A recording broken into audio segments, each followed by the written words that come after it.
第三部分，一般特徵評估。總結。網頁主要介紹了 BS7671/2018 標準中關於評估電器安裝的一般特性的要求，強調了這一過程對於確保安裝的安全性、功能性和適用性的重要性。摘要：根據 BS7671/2018 標準，評估電器安裝的一般特性是設計和安裝工作開始前的必要步驟。這一評估包括對安裝的初步調查、現場徹底檢查、客戶諮詢以了解客戶需求、安裝的預期用途以及任何特定要求或顧慮。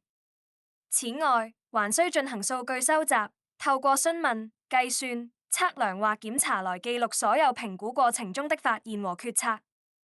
評估過程中需考慮的關鍵因素包括安裝的目的、最大需求、供應特性、外部影響和安全服務。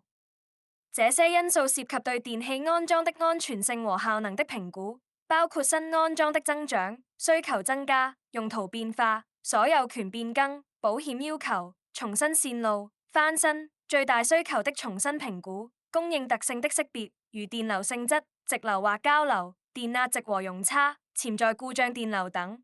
外部影響，如環境溫度、水的侵入、機械壓力、生物因素等，以及安全服務的需求，如緊急照明或火災警報系統。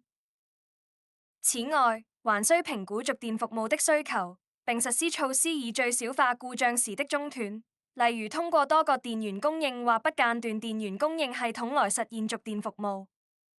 觀點：初步調查和現場檢查對於電器安裝的一般特性評估，進行初步調查和現場徹底檢查是至關重要的第一步。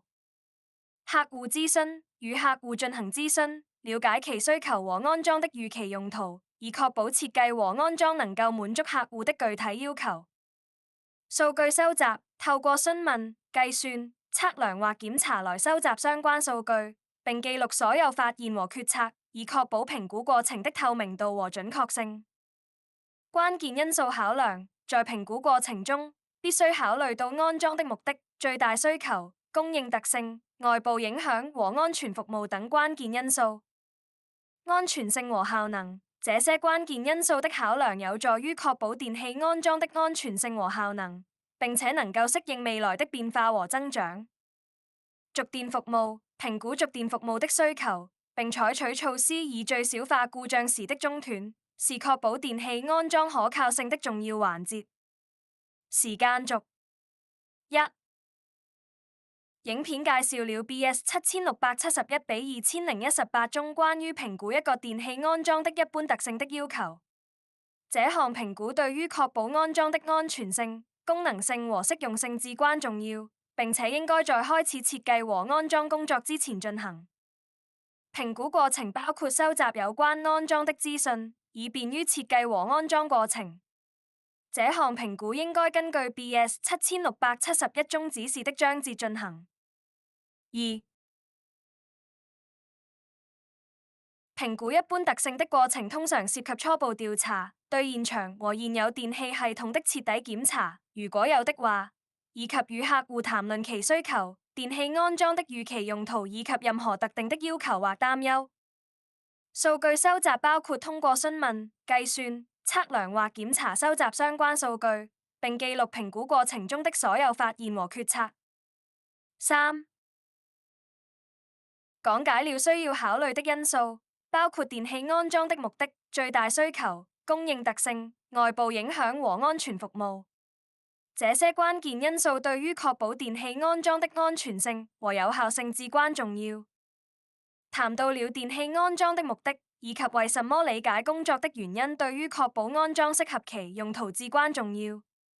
需要考慮的因素包括新安裝的成長、需求增加、用途變化、業主變更、保險要求、重新線路、翻新、重新計算最大需求等。四、討論了如何確定電器安裝可能需求的最大電力量，這將影響電纜尺寸、保護裝置的選擇和整體系統設計。多樣性可以在確定最大需求時考慮進來。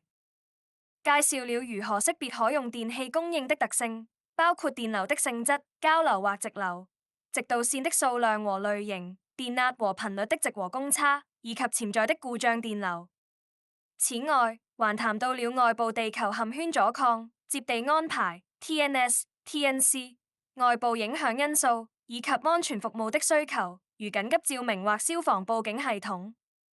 最後，評估了維持服務連續性的需求，並提到了多個電源供應和不間斷電源供應系統作為實現服務連續性的一些方法。